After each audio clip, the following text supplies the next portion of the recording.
Word. What's good? So I watched the Charleston White PBD interview last night, and I must say, it was a fantastic interview, right? It was a really, really great interview. Charleston White is very underestimated in terms of his intelligence. He's not just a goofy, clown. You know what I'm saying? Like he's not just like a comedian. That's not all that he does. This guy is a force in his community. He's very highly educated, and because of the overwhelming, he's informed is really what I mean. He's very highly informed, and because he's very highly informed, he has very good opinions. He has very good perspectives. Now, here's the thing, though. The thing is that Charleston White struggles with this interview showed me something very clear. It gave me the thing again, right? Because we see it so much, right? Like, I see it so much, where you will have these people who are so intelligent, but then you wonder why they don't quite get all the way there, like what it is that they're actually missing, right? And that is that Charleston White doesn't believe that God is real, right?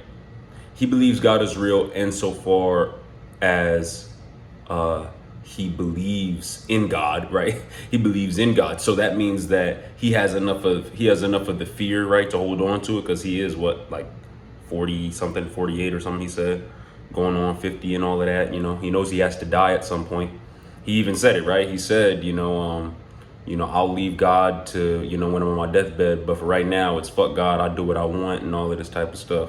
Decisions when they give their life, No, when they get baptized, I think when people give their life to God, they going through something, they dealing with something. Soon as shit get back right, they sneaking and having unmarital sex, they still getting drunk, they still masturbating, they still watching porn. I think everybody is full of shit when it comes to God, because you're gonna do something against God every day. Stop trying to be perfect. You believe in God? Yeah, I do, but I ain't trying to live for God.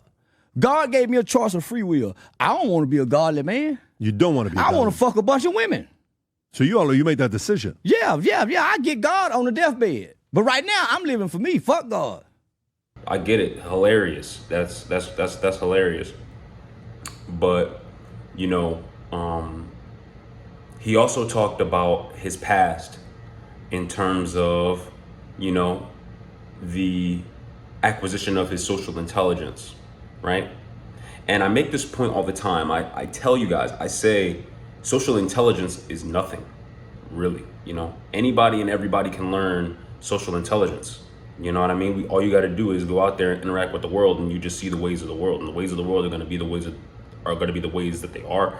And then you could just maneuver accordingly. And then you can just see, it's quite clear, right, by interacting with the world, the ways that people are. There's many ways that we can get the privilege of understanding these different social intelligences. Me, for example, I'm a big brother, I have little brothers, so that's, one of the ways to get it.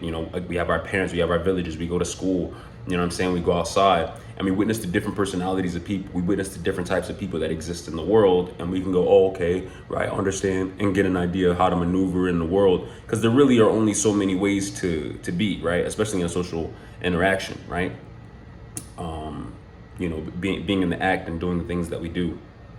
And so he really shows how, again, right, like I said in the beginning, in the beginning of the interview, but also in the beginning of his life, how even though he broke everything in his body, and his eye, he poked his eye out and everything, he spent most of his life in the hospital, that he was still able to garner success socially because, well, he was institutionalized in the hospital, right? He learned how to manipulate the people in the hospital and how they would use him. He got a lot of sympathy and empathy. Why? Because he was hurt. He was a cripple. He was in the hospital. He was doing all of this stuff. His brother, in the meantime, was very angry, he said, right? He said his brother was very angry. His brother murdered somebody at 17, yada, yada, yada. He served 30 years for a murder, all of this stuff, right? And so, in the midst of this, what has occurred is, like I said, so because of his situation, because of his circumstances, because he hurt himself and all of this, right, which afforded him certain privileges, certain preferential treatment and stuff like this, he was able to see the world in a certain way, right? And that includes, right, him being able to see, situations and be able to manipulate himself through that journey. You know what I'm saying? Because really that's what it is, right? That's what it's about, right? There's a lot of dickheads. There are a lot of dickheads in the world. And, being a person in the world, and, you can realize somebody's a dickhead, then you got to go, you got to go, oh, okay, well, how can I get myself out of this situation? Or how can I get myself, to move forward, to advance, to, because that's like one thing, right? Because like one example of a dickhead is like somebody who would keep on coming in and checking on you and keep on, they don't know how to end a conversation. Like things like that, you know what I'm saying? So, and it's not hard to see. There are many people that are like that, right? Because they probably grew up around people. They probably grew up being unprepared on how to, like be okay with finality, how to be okay with being done with things. So the point that I'm making is that with Charleston White, he very much illustrates how, social intelligence is nothing. You know what I'm saying? Not because he makes the point, but because he's talking about how he cultivated, his understanding that the world ain't shit. Like there's nothing in the world.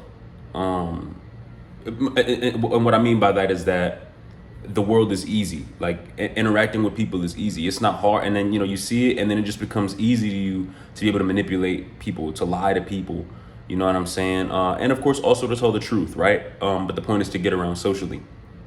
But like I said, in the midst of all of that, in the midst of him, breaking everything and, still understanding how, he could take advantage of the fact that people saw him as a cripple and how he could be an asshole and stuff like this and be a shit stirrer, causing problems and all of this type of stuff. Regardless of all of this stuff, he still does not believe that God is real, and that's a certain lack of gratitude, and again, it provides understandings on why, especially, again, in certain circles, why he's been able to attain the type of recognition that he has. You know what I'm saying? Because they like that. People love to hear, you don't believe in God. People love to hear you don't think God is real. People love to hear, these little, simple acts of rebellion and stuff like that. And I hear him, I hear him in his basic argument, right? As the basic argument goes, that, oh, well, if God was real, then why is it that people suffer? But he said another thing. He said from the Bible, he has only read Revelations and he's only read Genesis. Those are the only two books he has read. And, it's very, very unfortunate. It's very, very unfortunate because the Bible is a big book and Charleston White calls himself a reader. And even though he's read, about John Brown and V for Vendetta and, all these different books and things of this nature, never did it occur to him to go ahead and push through to read, Exodus, Leviticus, Deuteronomy, Numbers, Job, Ecclesiastes, Proverbs, Kings, Judges, Ruth, Thessalonians, Corinthians. You do all that reading, and yet for you have no patience to actually go ahead and read the Bible, to listen to the example, to get the example and really see the nuance of God, to see the nuance of really the experience, because it, more than anything, it's a chronicling of history that is in that Bible. God is an object of man that was created by man. We know that, and we can understand that even as people who believe in God, who see God, who understand God. You know what I'm saying? The point is not about you know, whether or not you believe that God is real. That's not the point. The point is not about whether or not you believe God is real. The point is that you didn't create it. None of us created this. You know? And yes, there are other men who did this and that and buildings and inventions and all of this type of stuff. But what about the very plane that we exist on? We still can't explain that. And probably it's impossible. It's highly improbable that not even to try to make an estimation on the probability of us even being able to figure out the actual source of how, all of this happened.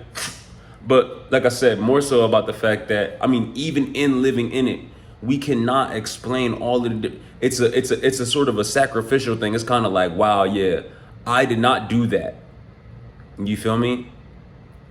Considering all of these different relations in the way of the universe and stuff like that, I did not do this.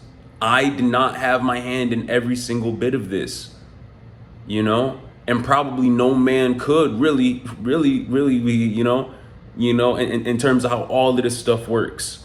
That's the point of God. And that is where, people miss things.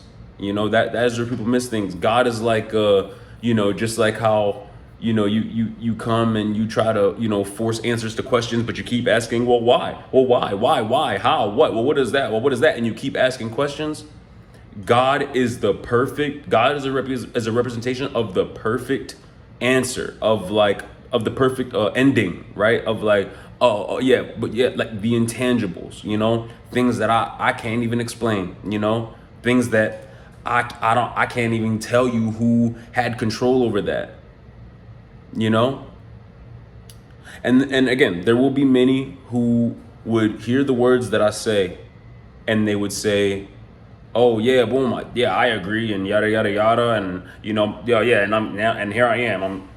I'm gonna continue to stand on my opinion that God doesn't exist and that God isn't real because Después said, blah blah blah blah blah, and it's like, bro,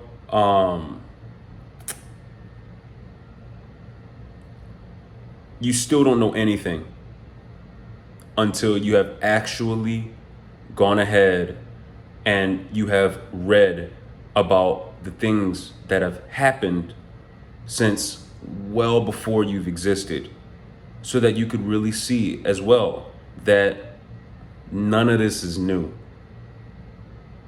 None of this is new, right? So the actions that you are committing and the people as well who are gravitating towards you are people who and the actions and the actions and are actions that are whether on God's side or they are not on God's side. And it's not about whether or not it is or it isn't. It's about the discernment and knowing, because indeed it does ripple.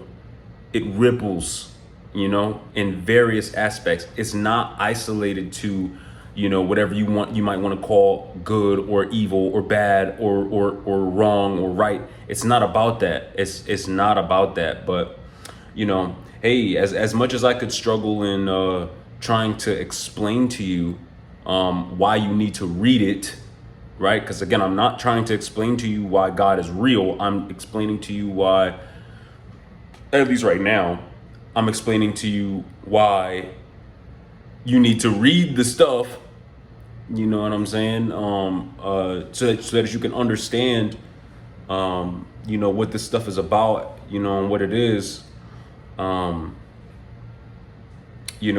you will truly have the keys. Then you will truly understand and be much more conscious as well, I would say, about the type of life that you are leading, about the type of world that you are creating. You know what I'm saying? So, yeah, y'all. Yeah.